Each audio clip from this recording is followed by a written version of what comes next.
Muy bien, entonces ya hemos leído la palabra del Señor, ya hemos leído ahí en Génesis capítulo 6. Y aquí entonces nosotros continuamos ahora con esta historia. Hay episodios que nos saltamos por temas de tiempo, ciertamente de planificación, pero llegamos a una parte importante que nos vamos a conocer y vamos a introducir a este personaje que es Noé, ¿cierto?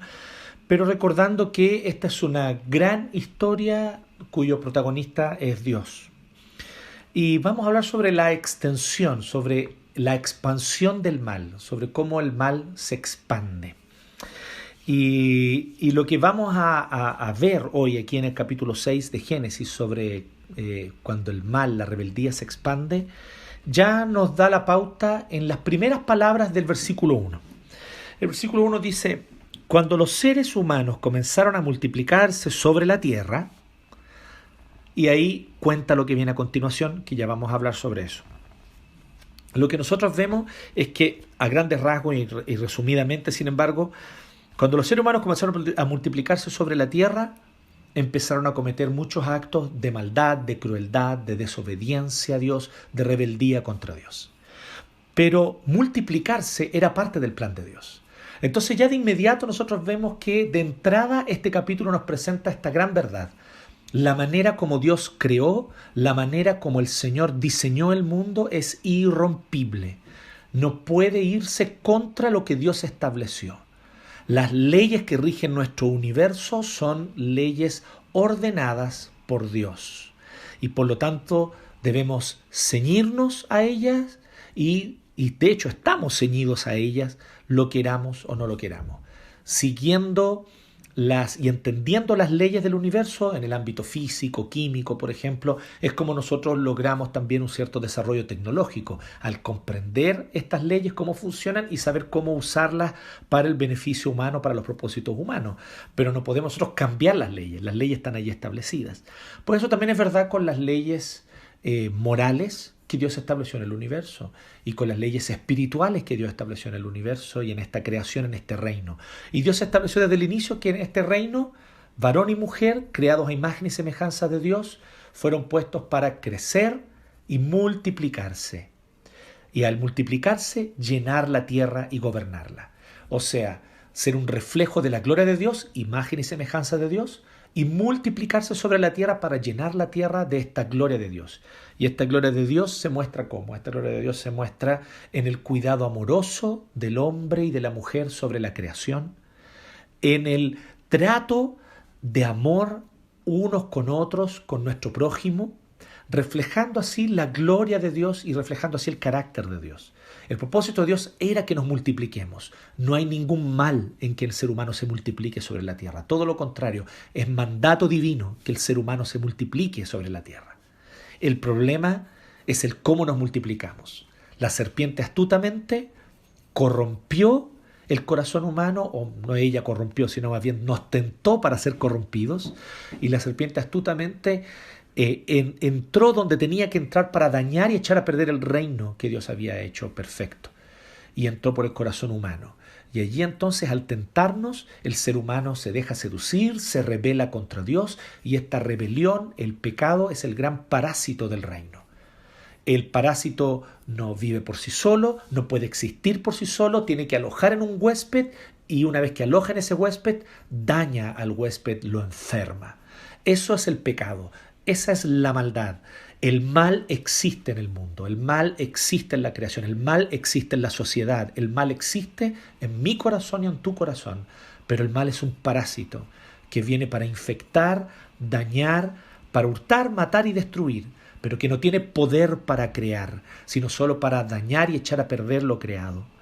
Y de esta manera entonces vemos que los seres humanos se multiplican como era el mandato de Dios, porque no podemos ir contra el mandato que Dios estableció en la creación, que Dios diseñó en este pacto creacional. Pero se multiplican con maldad en su corazón, con crueldad, con violencia, con abuso. Y por lo tanto la crueldad, la violencia y el abuso también se multiplican, lamentablemente. Así comienza este 6 y por lo tanto nosotros vamos a hablar hoy sobre esto, para que los jóvenes y niños que están anotando anoten también que hoy vamos a hablar sobre la expansión del mal, o el mal se expande por el mundo. El mal se expande por el mundo. Así que pueden ir tomando nota allí. Dice, cuando los seres humanos comenzaron a multiplicarse sobre la tierra y tuvieron hijas, los hijos de Dios vieron que las hijas de los seres humanos, o que las hijas de los hombres, literal, eso dice en el hebreo, los hijos de Dios vieron que las hijas de los hombres eran hermosas. Entonces tomaron como mujeres a todas las que desearon. Es muy interesante notar que la primera pregunta que nosotros vamos a hacernos, y ya les adelanto a los jóvenes que están anotando que son 3 puntos los que vamos a ver hoy, 3 puntos. Vamos a ver 3 puntos el día de hoy. Y lo primero que nosotros vamos a ver es esta realidad de la impiedad del ser humano, la impiedad de la raza humana. Y esta primera verdad es la primera que nos enseña el autor. Lo primero que el autor nos enseña en este texto, porque nos enseña 3 cosas, como les decía, y la primera cosa que nos enseña es que siempre hay juicio cuando hay impiedad. Esto es lo primero, siempre hay juicio cuando hay impiedad. Que el juicio de Dios se manifiesta cuando hay impiedad. Que el juicio de Dios está allí presente cuando los seres humanos se vuelven rebeldes, y esta rebeldía empieza a afectar, por lo tanto, la vida personal, la relación con Él, pero también la relación unos con otros y la relación con la creación. Así que vemos aquí que ocurre uno de los misterios que tal vez es un poco difícil de entender y que ha dado para mucha especulación a lo largo de los siglos. Dice que cuando los hombres comenzaron a multiplicarse, tuvieron hijas. Y los hijos de Dios vieron a las hijas de los hombres y vieron que eran hermosas y tomaron esposas, las que desearon, dice. Pero dice aquí que las tomaron como esposas. Es muy interesante porque volvemos nuevamente al tema del diseño creacional. O sea, el matrimonio, como fue establecido por Dios en el Edén, sigue estando aún aquí el matrimonio, y siguen por lo tanto dándose en casamiento y casándose. Pero ellos se casan, toman esposas, pero de una manera impía. ¿Cómo interpretar esto? Hay varias interpretaciones que se han dado al respecto, y en realidad fundamentalmente son 3. La primera de ellas es que algunos dicen que estos hijos de Dios se refiere a ángeles, a seres angelicales que vinieron y desearon a las hijas de los hombres, y entonces se unieron a ellas, se hicieron humanos, por así decirlo, se unieron a ellas, y de esa manera entonces tuvieron hijos que fueron literalmente gigantes, ¿ya? Esta idea es una interpretación. El texto no nos dice eso. Y esta idea, esta interpretación, no el texto bíblico es una narrativa histórica, pero esta interpretación del texto es una interpretación de carácter mitológico. Y esta interpretación está muy presente en algunas antiguas leyendas hebreas, judías.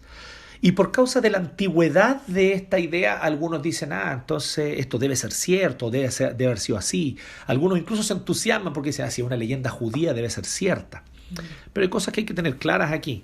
Primero que todo, un error, por muy antiguo que sea, sigue siendo error. No importa cuán antiguo sea. Una interpretación errónea podrá ser antigua. Eso no la hace menos errónea. En segundo lugar, debemos entender que la cultura y la religión judía están cargadas de muchas supersticiones hasta el día de hoy. No solamente hay elementos de la palabra de Dios y de la ley de Moisés, que hay, pero lamentablemente en la cultura hebrea hay también muchas leyendas, historias, cosas que se cuentan. Están los famosos libros apócrifos que cuentan también historias que pueden ser de gran valor. Algunas de esas historias son de gran valor histórico, pero hay muchas historias o leyendas que son simplemente cuentos mitológicos que se han traspasado de generación a generación, y este nos parece a nosotros el caso de esta interpretación. ¿Por qué? Por una razón muy sencilla. Porque si fuera como dice esta interpretación antigua, entonces Dios debió haber castigado a los seres angélicos, no a los seres humanos y no a la creación. Porque ciertamente los que dañaron y los que corrompieron el orden de Dios habrían sido los ángeles, al codiciar a las mujeres y a las hijas de los hombres, si hubiese sido el caso. Y eso no tiene absolutamente ninguna lógica con el relato del autor. Esta interpretación que se le impone desde hace muchos años a Moisés no es lo que Moisés quiere transmitir. Si Moisés hubiese tenido esa intención, Moisés habría mostrado entonces un castigo sobre los seres angélicos como consecuencia y dentro de su misma narrativa para que tuviese lógica la narrativa. Pero no tiene ninguna lógica con lo que el autor muestra ser su intención en la redacción y en la gramática de este texto. Por lo tanto, nos quedan dos interpretaciones, que son las otras dos, que en general los pensadores y eruditos bíblicos concuerdan, hay matices, pero son dos, y que estas dos interpretaciones muy interesantes son distintas, pero son las dos interpretaciones que de alguna forma podrían ser o podrían apuntar a la intención de Moisés, a la intención del autor en lo que él dice. La primera es que los hijos de los hombres son la descendencia de Caín y los hijos de Dios son la descendencia de Set. Y la razón para eso está inmediatamente más arriba y es un muy interesante argumento. Porque efectivamente se nos dice que se nos muestra la descendencia de Caín, que ya la vimos en Génesis 4 el domingo pasado. Entonces dice que Caín tuvo hijos y que tuvo a Enoc y Enoc tuvo y así fue, ¿cierto? Metusael, etc.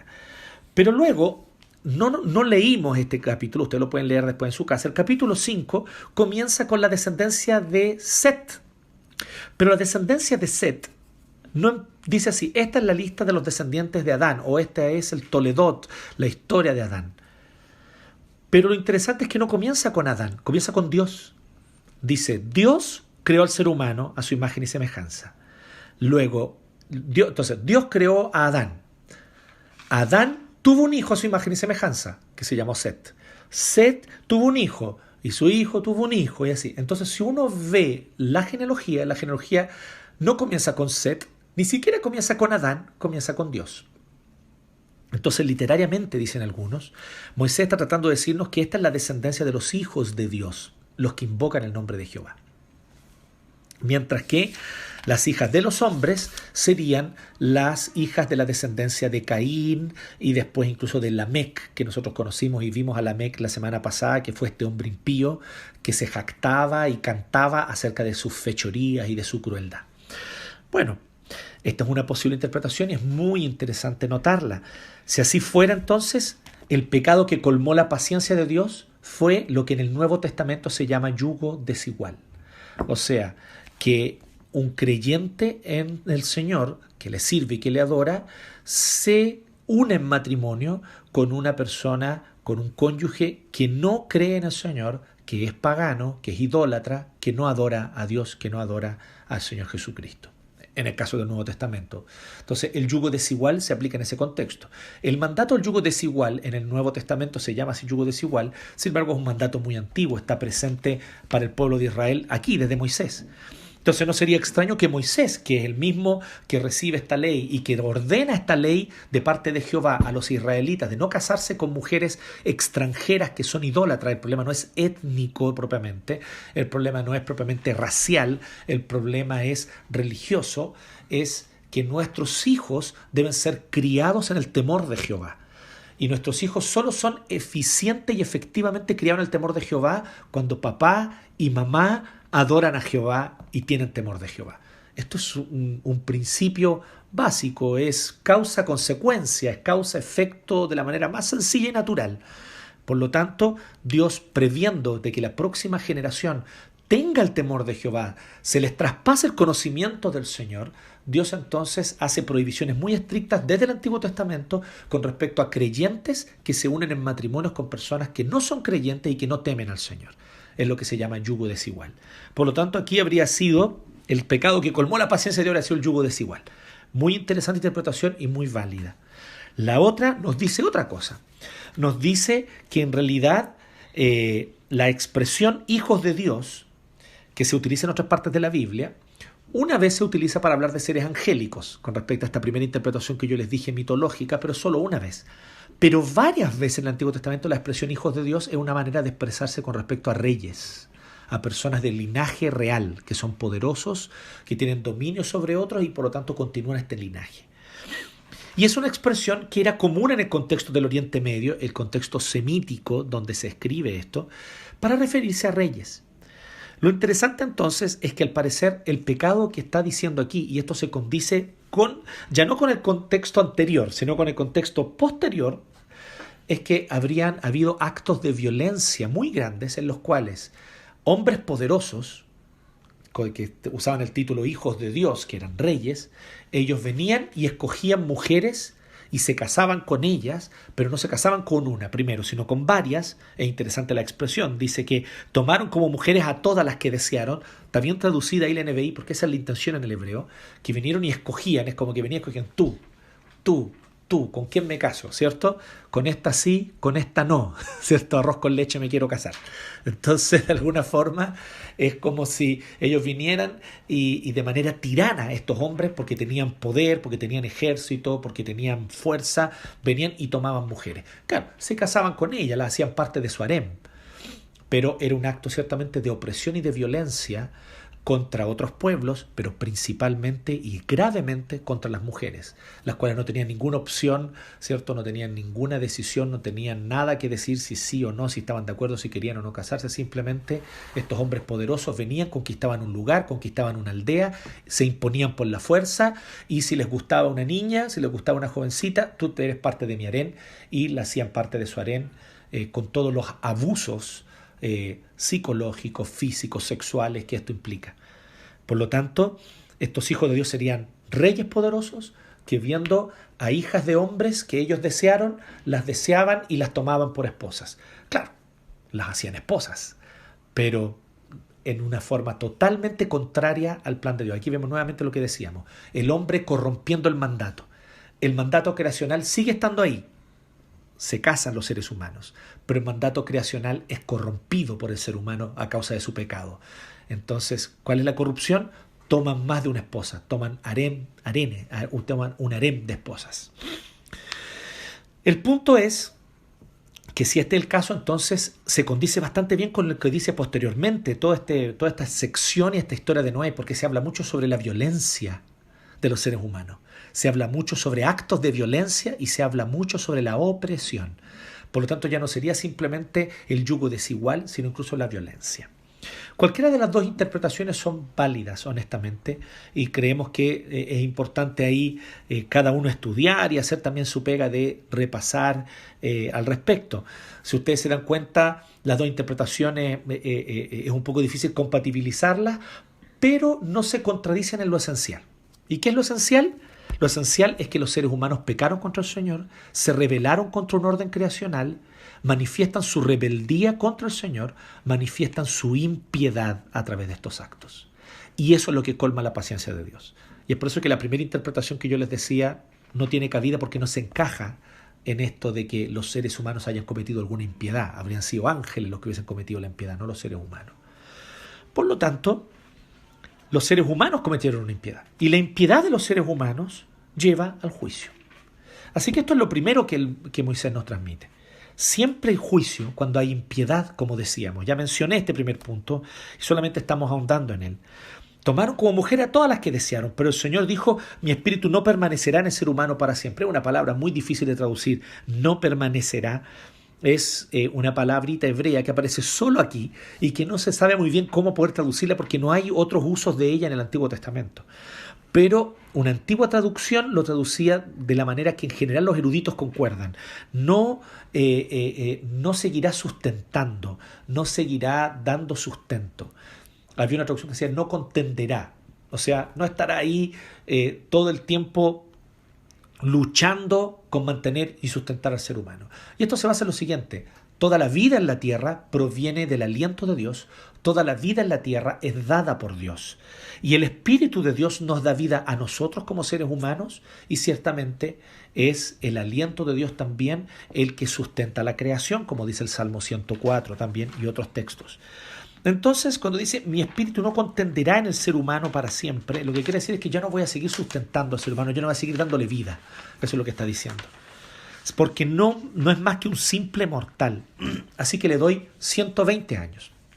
Los 120 años aquí no se refieren a la edad máxima que una persona puede vivir, sino que se refiere a que desde que Dios toma esta decisión hasta que viene el diluvio pasaron 120 años.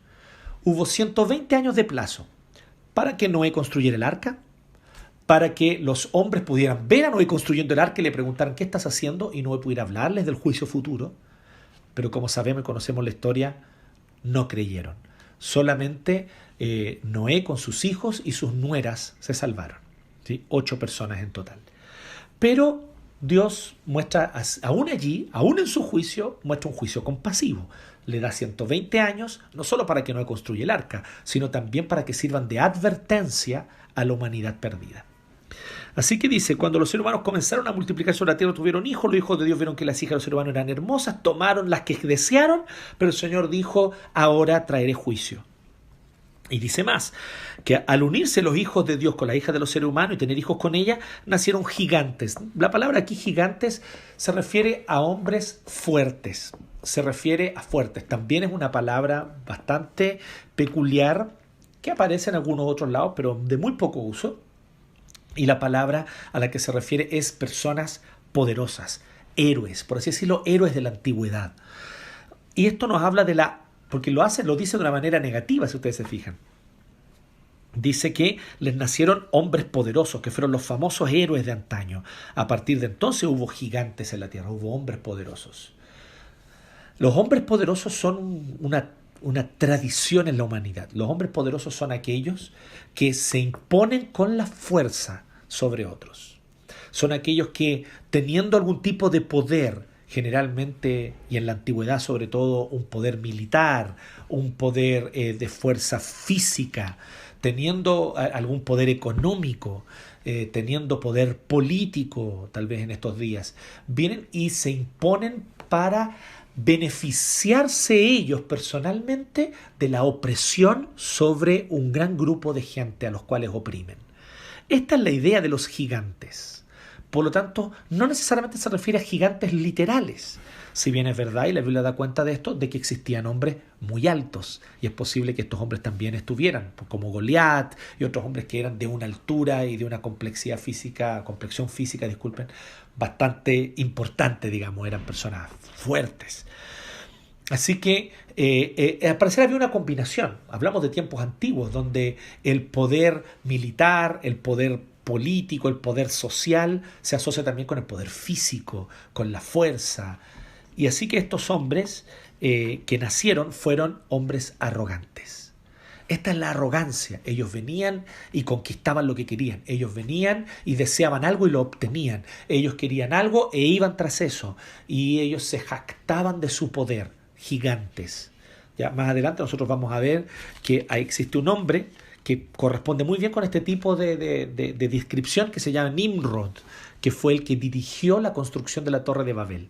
Nimrod era este tipo de gigante, o sea, más allá de ser gigante físicamente, era un hombre que se imponía sobre otros con su poder y con su fuerza, oprimiendo a los demás con su fuerza. Así que arrogancia, opresión, violencia, crueldad, rebeldía contra el Señor, impiedad, es lo que podemos resumir en una palabra, impiedad. Así que al ver el Señor la maldad del ser humano que era tan grande y que su corazón estaba de continuo inclinado al mal, decía, la traducía muy bien la Reina Valera, una excelente traducción, yo no la habría cambiado porque es una traducción perfecta. Su corazón de continuo inclinado al mal. Aquí está traducido como todos sus pensamientos tendían hacia el mal. Sí, es una forma de traducirlo, pero creo que decir su corazón está hablando algo mucho más completo. Se arrepintió de haber hecho al ser humano. No se asuste con la palabra arrepentirse, porque en otro lado dice que Jehová no es hombre ni hijo de hombre para que se arrepienta. Claro, Él no se arrepiente como los seres humanos se arrepienten.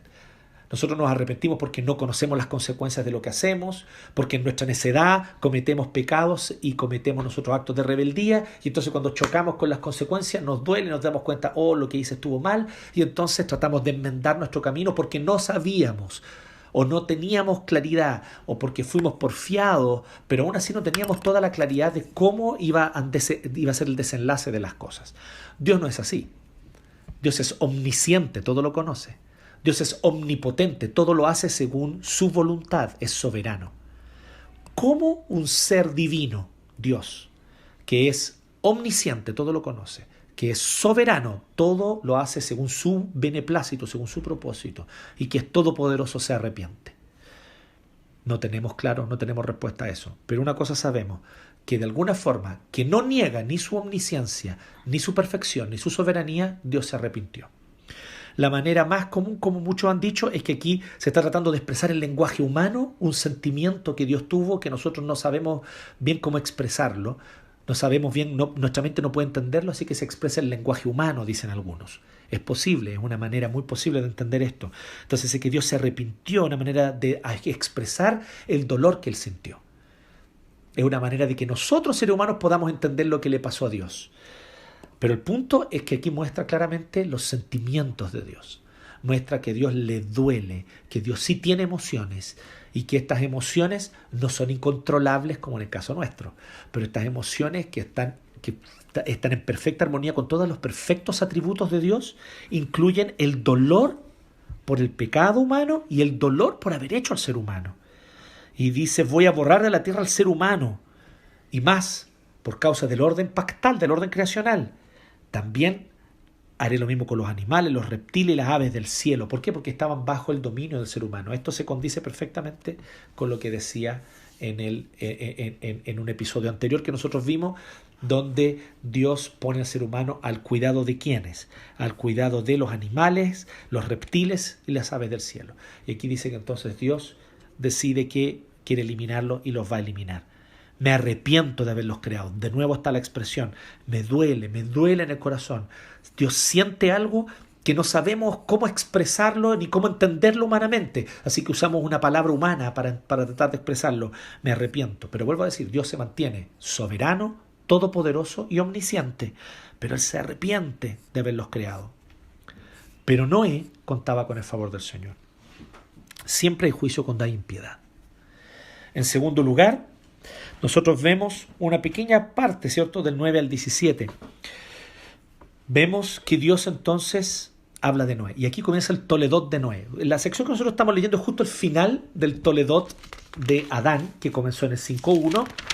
Y ahora comienza el Toledot de Noé desde el 6.9 en adelante. Así que estamos justo entre estos Toledot. Y lo interesante es que aquí comienza el Toledot de Noé y dice, este es el Toledot, o sea, esta es la historia que se desarrolló a partir de Noé. Y dice, Noé era un hombre justo e íntegro, dice honrado. Lamentablemente creemos que la traducción aquí lo suaviza un poco, la idea es más profunda, que era justo e íntegro. Noé era justo e íntegro entre su gente. Siempre anduvo fielmente con su Dios. Y aquí la expresión es igual a la que se refiere en el capítulo 5, que ustedes pueden leer ahí, que era de hecho uno de los ascendientes de Noé, el caso de Enoc. Enoc anduvo con Dios, dice, y entonces Dios se lo llevó, ¿sí? Anduvo fielmente con Dios y un día desapareció porque Dios se lo llevó, dice el 5.24. Noé también anduvo con Dios. En esto, Noé se parece, ¿cierto?, a su, si no me equivoco, bisabuelo. Enoc, que es el padre de Matusalén, Matusalén el padre de Lamec, este es otro Lamec, ciertamente el Lamec papá de Noé, de la descendencia de Set, y Lamec, por lo tanto, es el padre de Noé, ¿cierto? Como decía, entonces, él es como su bisabuelo, anda con Dios en medio de una generación impía. Anda con Dios. Así que, ¿qué es lo que hace Dios? Dios viene y le revela sus propósitos. Él tenía 3 hijos, Sem, Cam y Jafet. Dios vio que la tierra estaba corrompida y llena de violencia. ¿Se fijan? La tierra estaba corrompida y llena de violencia. Verso 11. Y al ver Dios tanta corrupción en la tierra y tanta perversión en la gente, le dijo a Noé, he decidido acabar con la gente, pues por causa de ella la tierra está llena de violencia. Es muy interesante notar aquí. Lo que Dios está diciendo es que la creación, el orden creacional se ha visto afectado. Los animales están más agresivos. Hay más violencia en general en la creación. La creación está hostil. Y ya no es ese lugar apacible y agradable para acoger al ser humano, sino que es un lugar hostil. Y eso es lo que está diciendo. Se está volviendo cada vez más hostil porque el hombre se ha puesto violento. Así que voy a destruir a la gente junto con la tierra. Constrúyete un arca de madera resinosa y le da todos los detalles. Hazle compartimentos, cúbrela con brea, ¿cierto? Un arca, una caja, una gran caja de madera. Eso es lo que le está diciendo. Un arca literalmente es eso, es una caja, Entonces dice, construye una gran caja de madera de la siguiente medida: 140 metros de largo, 23 de ancho y 14 metros de alto. Hazla de 3 pisos con una abertura medio metro del techo y con una puerta en uno de sus costados, porque voy a enviar un diluvio sobre la tierra para destruir a todos los seres vivientes bajo el cielo. Todo lo que existe en la tierra morirá. Esto es lo segundo que aprendemos aquí. Ya vimos lo primero, siempre hay juicio cuando hay impiedad. Lo segundo que nos muestra Moisés aquí es que siempre hay fieles en una generación corrompida. Siempre hay hombres fieles en una generación corrompida. Muchos de nosotros estamos corrompidos, vemos una maldad muy grande en el mundo, pero hay fieles ahí en medio. Vemos en distintos lugares de la Biblia que de repente el pueblo de Jehová está desobediente al Señor y desobedece, pero hay un remanente fiel. Vemos en un momento, por ejemplo, bien más adelante en la historia bíblica, que Elías clama al Señor al ver, ¿cierto?, que el rey Acab, a Jezabel, y ver que adoran a Baal y que hay sacerdotes de Baal por todas partes, y él se duele porque él dice, todos están entregados a la idolatría, Señor, y él está dolido, deprimido, y el Señor le dice, no, todavía hay 7,000 que no han doblado sus rodillas ante Baal. Entonces siempre hay un remanente fiel. Cuando Jeremías llora y lamenta con justa razón la destrucción de Jerusalén, Jeremías entonces expresa también, pero allí también nosotros vemos que Dios le muestra a Jeremías que hay un remanente fiel, que sigue habiendo un remanente fiel. Entonces siempre hay fieles en una generación corrompida. Siempre hay hombres y mujeres fieles en una generación corrompida. Permítanme decirles que encuentro bastante razonable esto también, que yo se lo escuché a alguien alguna vez. Nosotros pensamos qué terrible los tiempos que vivimos, pero los tiempos de Noé deben haber sido mucho peores, porque por alguna razón Dios no soportó más y quiso destruirlos. La universalidad del diluvio es un tema muy importante. Si el diluvio no mató a todos los seres humanos, no tiene sentido el relato. El relato solo tiene sentido si todos los seres humanos, excepto Noé, murieron. Y esto es muy importante. Ahora vuelvo a decir, la universalidad geográfica, o sea, que todo el planeta Tierra haya sido inundado por agua, no es algo relevante en el texto bíblico. Hay ciertos eruditos que defienden y piensan que toda la tierra fue inundada y hablan incluso de ciertos vestigios y evidencias arqueológicas que apuntarían en ese sentido. Existen otros que dicen que tal vez fue solamente esa zona del cuarto creciente del Oriente Medio que se vio inundado, que además tiene una característica muy peculiar porque está, por así decirlo, a un nivel más bajo que lo demás. Y como el ser humano todavía no se había extendido por otros lugares de la Tierra, solo vivía en esa región, entonces murieron todos. Independiente del aspecto geográfico, si es universal geográficamente o no, creo que eso no es relevante a la luz de la intención del autor, de Moisés. Exégese, simplemente leer el texto y qué es lo que Moisés quiere transmitir. Para Moisés no es relevante si esto abarcó todos los rincones del planeta Tierra. Para Moisés sí es relevante que abarcó todo ese territorio. La palabra tierra aquí se refiere a la palabra territorio. Perdonen que, pero es como la diferencia en inglés entre land y... Bien, es la diferencia en inglés entre land y earth, ¿cierto? Earth es el planeta Tierra, pero land es, ¿cierto?, el territorio, el terreno. Pues bien, todo el terreno, todo el territorio, ¿cierto?, todo lo que el ojo humano alcanza a ver, quedó inundado hasta las montañas más altas que había en esa región, fueron inundadas, sobre ellas quedó más arriba el agua.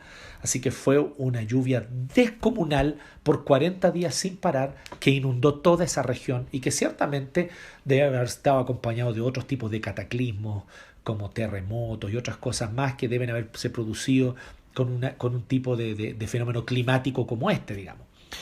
El punto es que Dios le advierte a Noé que esto va a ocurrir. Esto es súper importante. Siempre hay fieles en una generación corrompida.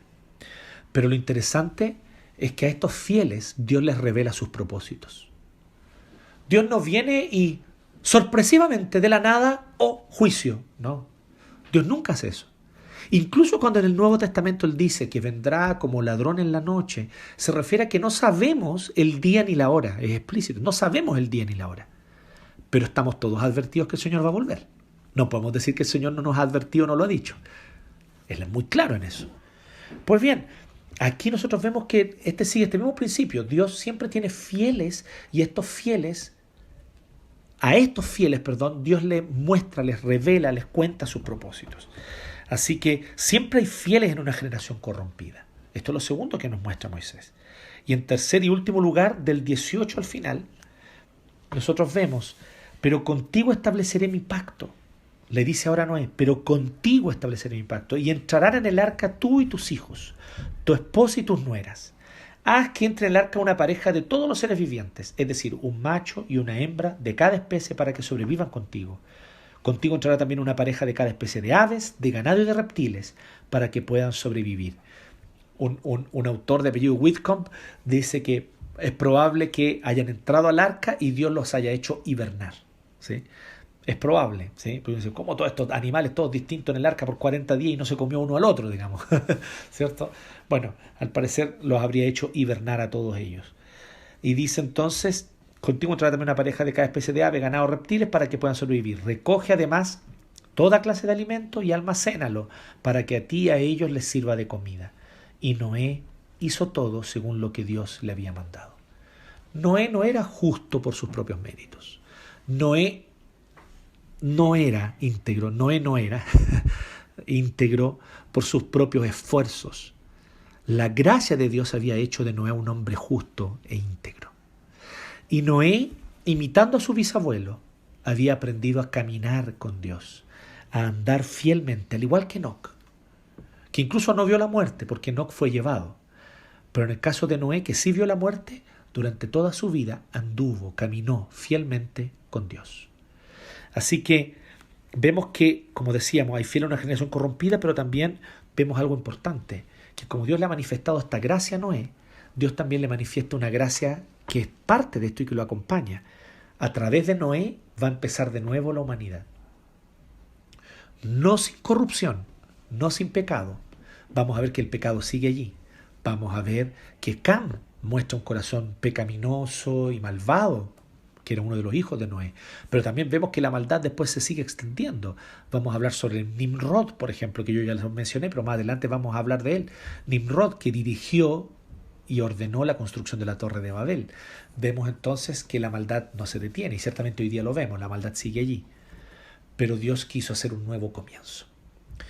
Así que esto se torna algo súper interesante, porque ya al inicio de la historia bíblica, ya en el Génesis, Dios nos da un pequeño adelanto. Dios hace como un spoiler de lo que va a ocurrir al final de la historia. Al final de la historia, Dios va a traer un juicio sobre toda la humanidad. Y en este juicio, solamente aquellos que hayan creído en Jesucristo serán librados del juicio. Los que no irán a condenación eterna. Y Dios hará nuevo cielo y nueva tierra, y esta vez sí, sin pecado, sin corrupción, sin maldad. Por lo tanto, en ese nuevo cielo y nueva tierra, nuestro cabeza del pacto va a ser mejor que Noé, va a ser Cristo. Y Él entonces va a gobernar. Así que vemos aquí un adelanto, vemos un trailer, ¿cierto? Adelantándonos, un spoiler adelantándonos lo que va a ocurrir después al final de la historia. Pues bien, así que esta es la tercera verdad que nos enseña Moisés. Siempre hay un nuevo comienzo después del juicio. Siempre hay un nuevo comienzo después del juicio. Esta es la tercera verdad que vemos del 18 al 22. Siempre hay un nuevo comienzo después del juicio. Así que tres cosas nos enseña el autor. Primero, que siempre hay juicio cuando hay impiedad. Segundo, que siempre hay fieles en una generación corrompida. Tercero, siempre hay un nuevo comienzo después del juicio. ¿Qué es lo que nosotros podemos decir sobre esto? Primero, ¿cómo esto se encaja dentro de la gran historia bíblica? Bueno, ya vemos aquí algunas cosas. Primero, vemos que la maldad se extiende, pero vemos que el juicio de Dios también se manifiesta. Esto es importante para todo el resto de la historia bíblica hacia adelante. No solamente para la etapa final, cuando Dios va a mostrar su juicio final, sino también es importante en el resto de la historia porque vemos que constantemente Dios hace eso. Se levanta un reino de opresión y arrogancia y Dios tarde o temprano lo hace caer y lo humilla. Se levanta un imperio blasfemando contra el Señor, tarde o temprano ese imperio se hace ruina si no queda vestigio de él. Dios manifiesta su juicio. La humanidad viene y se vuelve contumaz. Incluso a veces ocurre con el mismo pueblo del Señor, como ocurre por ejemplo con el pueblo de Israel en el desierto, que ellos murmuran, cuestionan al Señor, se rebelan contra Dios, juicio viene.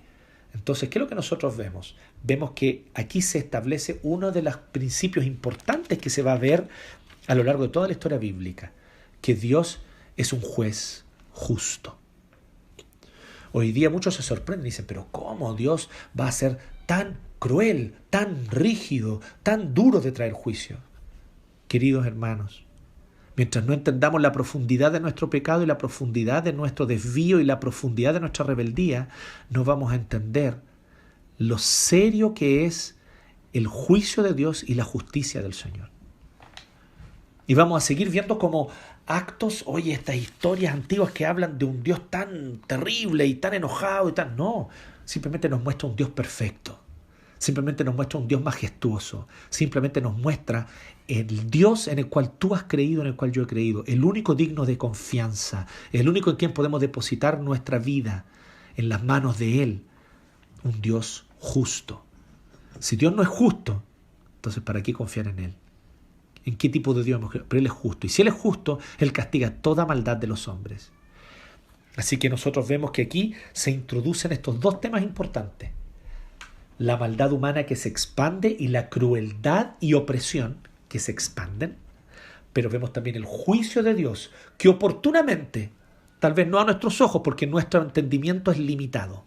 Nuestro entendimiento no es correcto y nuestro entendimiento en muchos sentidos está nublado. Así que nosotros quisiéramos la justicia ahora, ya, en este momento y de nuestra manera. Dios dice, no, la justicia la traigo yo cuando yo determino, pero Dios trae juicio. Donde hay opresión, Dios trae juicio. Donde hay injusticia, Dios trae juicio. Donde hay impiedad, Dios trae juicio. Para nosotros nos podrá parecer tardanza, pero es en el tiempo perfecto de Dios. Así que estos dos temas se introducen aquí y van a acompañar todo el resto de la historia bíblica hacia adelante. Ahora nosotros nos preguntamos, ¿cómo este relato, cómo este episodio apunta a Cristo? Bueno, de varias maneras bastante claras.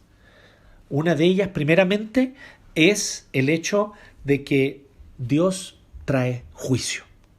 ¿Y quién es el gran juez que se levanta al fin de los tiempos para juzgar a las naciones? Es Jesucristo. Nos gusta pensar solamente en Jesucristo como una especie de hippie, buena onda, que tuvo solamente amor y compasión, paz y amor para todos. Pero técnicamente eso no es así. Jesucristo también manifestó claramente el juicio. Jesucristo dio vuelta a las mesas de los cambistas.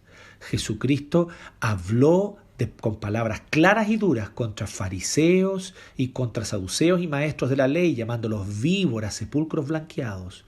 Jesús es el juez que todo lo juzga y lo juzga con justicia.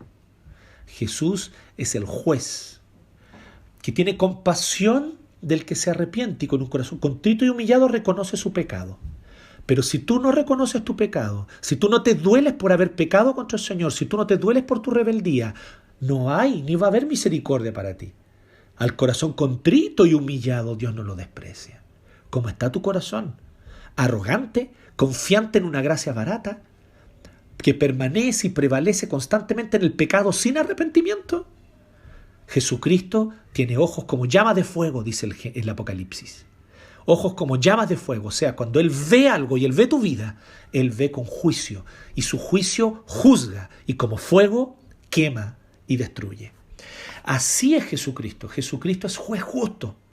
Y aquí vemos la justicia de Dios que se manifiesta sobre la humanidad, que es la justicia que se revelará al fin de los tiempos con Jesucristo de manera perfecta. Él volverá como rey a gobernar, a juzgar con ojos de fuego para juzgar, porque Él ve a la humanidad, Él ve tu corazón y Él juzga con justicia.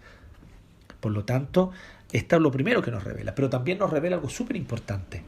Nos revela también que Dios tiene un plan para salvar a los suyos. Así como Noé, Dios le dice, construye un arca, métete a esa arca y así tú quedarás protegido del juicio. Nosotros también somos protegidos del juicio cuando Dios primeramente nos anuncia el Evangelio. Somos privilegiados. Por gracia, así como por gracia Dios le habló a Noé, por gracia Dios nos habla a nosotros y nos habla de Jesucristo. Y nos dice, todo aquel que está en Cristo, miren la expresión que aparece en el Nuevo Testamento, el que está en Cristo, no hay condenación. No hay condenación para el que está en Cristo, así como para aquellos que se refugiaron en el arca, se vieron librados también del juicio del diluvio. Hay libramiento del juicio en el mismo Jesucristo.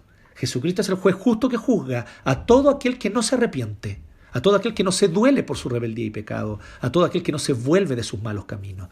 Pero Jesucristo es aquel que tiene compasión de todo aquel que cree en Él, que en fe y arrepentimiento corre a sus brazos, que se sabe incapaz de salvarse a sí mismo y corre a Jesucristo. Jesucristo es aquel que lo guarda, lo protege, es refugio contra el juicio.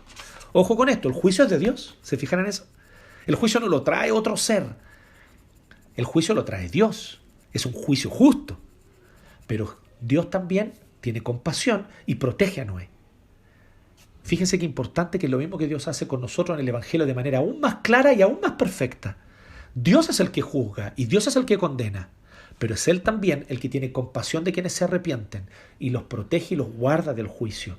Así que vemos aquí también la salvación, el hecho de que Dios está dispuesto a salvar, Dios está dispuesto a tener compasión, Dios está dispuesto a preservar una parte de la humanidad, a sus escogidos, a guardarlos y protegerlos del juicio. Lo hizo con Noé en la antigüedad, lo hace contigo y conmigo a través del Evangelio de Jesucristo. Y ahora viene la pregunta final. ¿Cómo nosotros somos invitados hoy a ser parte de esta historia? ¿Cómo somos nosotros invitados hoy a participar de esta historia? Y hay tres cosas que se condicen con las tres cosas que Noé habla en el texto. Lo primero es que debemos nosotros comprender que nuestra impiedad nos hace merecedores de juicio. ¿Cuántas veces hemos dicho, cuántas veces tú dices, yo digo, ¿por qué a mí? No merezco esto. Hay un sentimiento profundo dentro de nosotros que no merecemos lo malo. Hay un sentimiento de amargura, hay un dolor, una queja, valga la redundancia, una queja quejumbrosa, constante de parte nuestra, que ¿hasta cuándo esta cuarentena? ¿Cierto? Y vamos y lo ponemos ahí en nuestro estado de Facebook, lamentándonos públicamente. Nos lamentamos de lo que nos pasa, nos lamentamos de lo que me ocurre, nos lamentamos y nos olvidamos que ni respirar deberíamos estar haciéndolo, que ni ver la luz de un nuevo día deberíamos tener. Es pura gracia que podamos haber abierto los ojos esta mañana para ver la luz de un nuevo día. Es pura gracia que haya oxígeno entrando a nuestros pulmones, porque el alma que pecare, esa morirá, porque la paga del pecado es muerte. Hace rato ya debíamos haber estado ardiendo en la condenación eterna del infierno. Y el Señor aún nos mantiene con vida, y aún tal vez a ti te mantiene con vida, para que te arrepientas, para que tengas tiempo. Hay advertencia para ti, así como les dio a ellos, a la humanidad de ese tiempo, 120 años. Tiempo para que Noé construyera el arca y tiempo también para que ellos pudieran escuchar y ver este anuncio. Pero así también el Señor lo hace con nosotros. El Señor nos da una nueva vida, nos da un nuevo día, pura gracia, pura misericordia. Entonces venimos y empezamos a quejarnos. Yo no estoy diciendo que no suframos con la pérdida de un trabajo. Obviamente que sí, es natural. Yo no estoy diciendo que no suframos con el hecho de que algo salga mal en nuestro trabajo, o que tengamos un problema familiar, o que tengamos un problema de salud. Yo no estoy diciendo que no nos haga sufrir un diagnóstico que tal vez pueda ser complicado para nuestra salud. Todos esos son motivos que traen sufrimiento a nuestra vida. Pero de ahí a pensar que no me merezco esto, es muy iluso. Dios no nos ha dado lo que merecemos. Dios ha sido compasivo. Nos sigue dando vida, nos sigue dando gracia, nos sigue dando amor, nos sigue dando sustento. Entendamos la profundidad de nuestro pecado y seremos cada día más agradecidos. Porque vamos a entender que detalles como el agua, que detalles como el sol, que detalles como el aire son pura gracia inmerecida. Porque nuestro pecado es profundo y la santidad de Dios inalcanzable, la santidad de Dios perfecta. Y simplemente el abismo entre nuestra condición pecadora y la condición santa del Dios majestuoso y perfecto es un abismo insalvable, imposible de saltar. Así que reconozcamos que nuestra impiedad nos hace merecedores de juicio. Reconozcamos esto. Algunos se escandalizan, dicen, pero ¿cómo va a decir que el virus, el coronavirus y la COVID-19 es castigo de Dios? Y la verdad es que yo entiendo a los que se escandalizan con eso, porque efectivamente hay un pequeño grupo lamentable de gente de los cuales la televisión se burla, porque a la televisión le gusta desprestigiar el Evangelio, que hay un pequeño grupito de gente que se sienten mejores que otros, moralmente superiores, y dice, Dios lo está castigando a ustedes impíos, Dios lo está castigando por su pecado, Dios está castigando a la humanidad por su pecado, y hacen un discurso como de profetas inflamados de autojusticia. Y la autojusticia es pecado, lamentablemente. Así que, para nada, yo no estoy diciendo algo como eso y no estoy abogando algo como eso. Pero por otro lado, negar el hecho de que las enfermedades vienen porque el juicio de Dios está en esta humanidad caída. No podemos negar ese hecho. Así como las guerras que vienen, así como la destrucción que viene, así como los desastres naturales que vienen, en mayor o menor medida es porque hay un juicio que pende sobre la humanidad. Hay un juicio que pende, que está allí, sobre la vida de la humanidad en general. Y la COVID-19 se extiende por el planeta porque Dios es un Dios justo y porque la humanidad es una humanidad pecadora. Y de alguna manera entonces el Señor también hace pesar su mano como consecuencia del propio pecado humano. Hay análisis científicos que corroboran esta idea. Hay ciertos papers científicos que están diciendo que el hecho de que el ser humano llegue y explote zonas que no debía explotar, que se coma animales que no debería comer, producen este tipo de enfermedades que se extienden de una manera que nosotros no estamos preparados para ella. Es una teoría de algunos científicos. Si es que ellos tienen razón, eso solamente confirma lo que estamos diciendo. Que de alguna forma muchas de las enfermedades que vienen no simplemente ocurren porque sí, ocurren también porque evidentemente en un mundo caído hemos transgredido lo que Dios estableció en la creación y al transgredir entonces vienen consecuencias, juicio. Entonces no nos sintamos inocentes, no nos sintamos mejor que el otro, no nos sintamos como que el otro merece juicio y yo no, porque eso es pecaminoso ya en sí mismo. Nuestra impiedad nos hace merecedores de juicio. Pero también consideremos lo segundo. Dios nos invita a participar de sus planes. Y Dios invita a participar de sus planes ¿a quiénes? A los que caminan con Él. Así como Noé. Noé caminaba con Dios. Así nosotros somos invitados a participar del plan de Dios, caminando con Dios. Y porque caminamos con Dios, Dios nos va a mostrar sus propósitos. Dios nos va a hacer parte de sus propósitos. Dios no solo tiene juicio. Dios, como veíamos al final de este texto, después del juicio tiene nuevos comienzos. Dios trae juicio, ha traído juicios sobre imperios humanos, ha traído juicios sobre reinos humanos, pero luego de esos juicios, Dios trae nuevos comienzos. Así también, Dios va a traer un nuevo comienzo cuando la COVID-19 se haya acabado esta pandemia. Y en ese nuevo comienzo, tú que crees en el Señor Jesucristo, yo, nosotros, tendremos un papel que cumplir. ¿Vamos a ser parte de eso? ¿Estamos dispuestos a ser parte? ¿Estamos ya hoy dispuestos a decirle al Señor, Señor, úsame en lo que tú quieres en lo que tú quieres hacer? Dios invita a participar de sus planes a quienes caminan con Él. Aprendamos de Noé. Y aquí es donde hay algo súper importante, hermanos, hermanas, sobre todo los más jóvenes, pero a todos en realidad, no solo a los jóvenes. A veces nosotros pensamos, ¿para qué ser fiel a Dios si todos los demás no lo son? ¿Para qué temer a Dios si todos los demás blasfeman contra Él? Y lo que veo que les va lo más bien. Este pensamiento ya estaba en la Biblia. Lea el Salmo 73. Hubo hombres que lucharon con ese pensamiento en la Biblia. Oye, pero si a los impíos les va bien igual, ¿para qué servir al Señor? Y de repente tu corazón se siente tentado, inclinado a tomar livianamente los mandamientos de Dios. A relativizar lo que Dios ha dicho. No, esto es absoluto. Pero a relativizarlo, decir, pero a lo mejor. ¿Por qué? Porque sentimos que la impiedad ya está tan extendida, que ya hay tanta transgresión al orden creacional, que ya hay tanta transgresión al pacto de Dios, que qué importa si yo también transgredo una vez o un par de veces, que qué tan importante va a ser no tomar tan en serio. Pero aprendamos de Noé. Noé en medio de la generación más impía que ha habido sobre la historia humana hasta el día de hoy. Esta fue la generación más impía, más que la de nosotros. Esta generación fue peor. Y en medio de la peor generación de la historia de la humanidad, caminó fielmente con Dios. Anduvo fielmente con Dios. Tú también puedes andar fielmente con Él. Tu generación no es tan mala como la de Noé. Y Noé era tan pecador como tú. Así que tú también puedes caminar con Dios. Témele, ora, busca, obedécele. Y el Señor te va a hacer parte de sus planes como lo hizo con Noé. Tú también vas a ser parte de los planes. La iglesia es parte de los planes de Dios. Dios nos va a usar para restaurar lo que va a quedar roto. Dios nos va a usar para sanar a los que están heridos. Dios nos va a usar para hacer nuevas las cosas que se están destruyendo. Tal vez muchas cosas se están viniendo abajo, destruyéndose en este momento. Tal vez muchas cosas están quedando en entredicho ahora. Pero cuando haya que empezar un nuevo comienzo, el pueblo del Señor va a estar ahí. Aquellos a quienes Dios los ha movido. ¿Quieres tú ser parte de eso? ¿O quieres quedarte mirando por el cerrojo de la puerta cómo todas las cosas ocurren?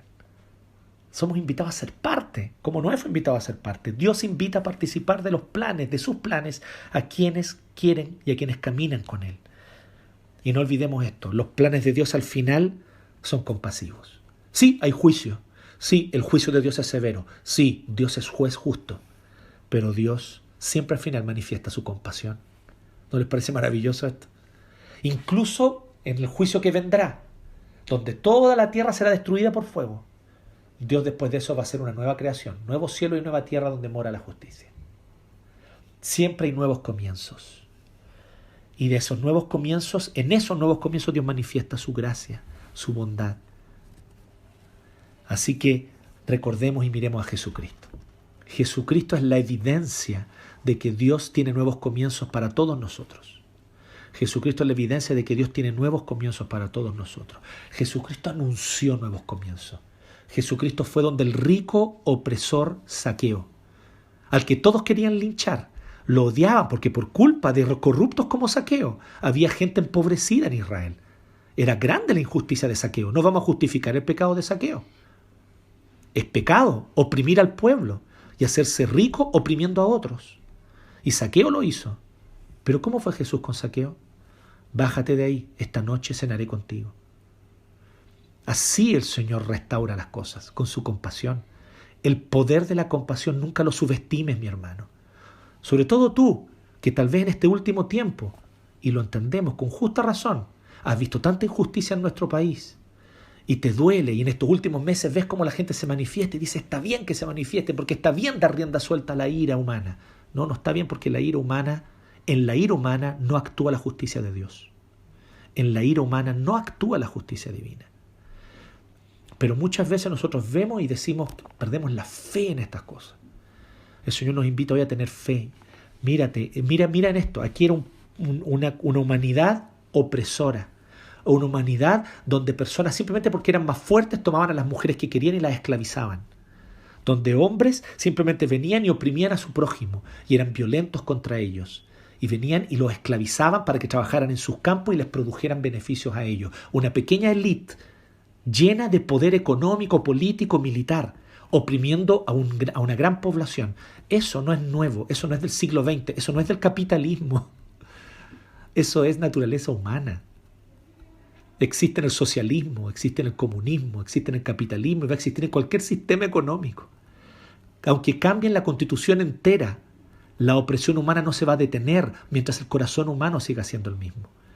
Y Dios tiene una respuesta para el pecado humano. Y es la única respuesta que redime, es la única respuesta que restaura, es la única respuesta que realmente sana. Compasión. Y Dios tuvo compasión de Zaqueo.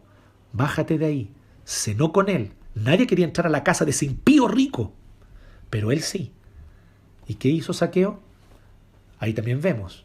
No basta con decir, soy cristiano. Muchos ricos dicen que lo son, pero no viven como tales porque no tienen la fe verdadera. Hay frutos de una fe verdadera. La fe sin obra es muerta. ¿Y cómo nosotros vemos los frutos de la fe de Zaqueo?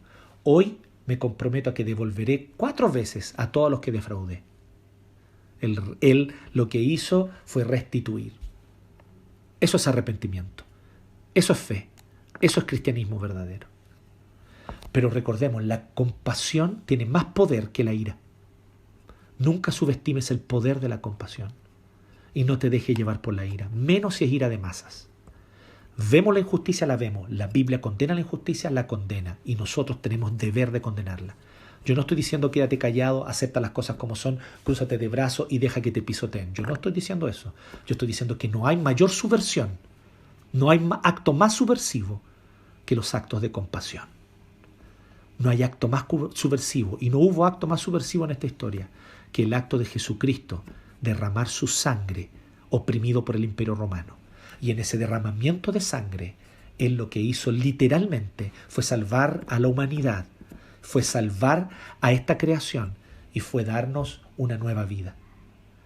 Y luego los cristianos que siguieron los primeros siglos, miles martirizados bajo la opresión.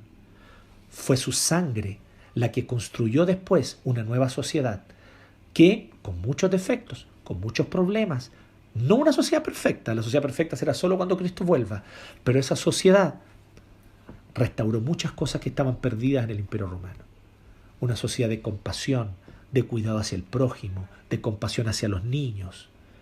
En fin, usted me entiende lo que quiero decir. Si miramos la historia, vamos a comprobar esta gran verdad. La compasión es mucho más poderosa que la ira. Y hay mucho más poder subversivo en ser compasivos que en ser airados. Y hay mucho más poder transformador en la gracia. Por lo tanto, esa gracia que Dios ha mostrado contigo, merecedor de juicio y de condenación eres tú. Tú eres merecedor de juicio. ¿Sí? No se trata aquí de all cops are bastards. En realidad, todas las personas son bastards. Tú lo eres, yo lo soy, todos lo somos porque nos hemos desviado de nuestro Dios, le hemos dado la espalda, todos lo somos. No un grupito de los seres humanos lo son, todos lo somos. Somos bastardos en nuestra forma de comportarnos, negando a nuestro Dios, negando a nuestro Creador, dándole la espalda. Todo ser humano, toda persona es bastarda en este sentido, lamentablemente. Nos comportamos como bastardos por nuestro pecado. Así que todos nosotros necesitamos redención. Y a ti Dios te mostró gracia, para que muestres gracia hacia los demás. Y esta gracia es transformadora. Paciencia, sigue actuando. Paciencia, sigue sirviendo. Paciencia, sigue amando. Que a su tiempo Dios va a mostrar la restauración que anhelamos. Porque recuerden esto, los planes de Dios son compasivos y traen un nuevo comienzo. Siempre hay nuevos comienzos después del juicio. Y en esos nuevos comienzos hay que estar. Y en esos nuevos comienzos, ¿dónde vas a estar tú? ¿Dónde voy a estar yo? La idea es que estemos siendo parte de los propósitos de Dios, que estemos siendo usados por Dios. Quiere el Señor que así sea. Amén. Vamos a orar. Padre Celestial, te agradecemos, Señor, por tu gracia y por tu compasión. Gracias, Señor, por lo que tú nos enseñas a través del ejemplo de Noé, por su fidelidad, porque caminó contigo. Ciertamente nosotros también podemos caminar contigo. Y te rogamos en esta hora, Señor, que tú nos enseñes a temerte, a entender que eres Dios justo y que tu juicio es perfecto, a no tomar livianamente tu palabra y tus mandatos, sabiendo, oh Dios, que tu juicio es severo. Pero también, Señor, entendiendo que hay compasión cuando caminamos contigo, cuando nos arrepentimos, cuando hay un corazón contrito y humillado que se reconoce pecador y depende de ti. Allí tú manifiestas compasión y gracia y nos usas para extender esa compasión y esa gracia hacia otros. Gracias, Dios, en esta hora te agradecemos, te alabamos, en el nombre de Jesús. Amén.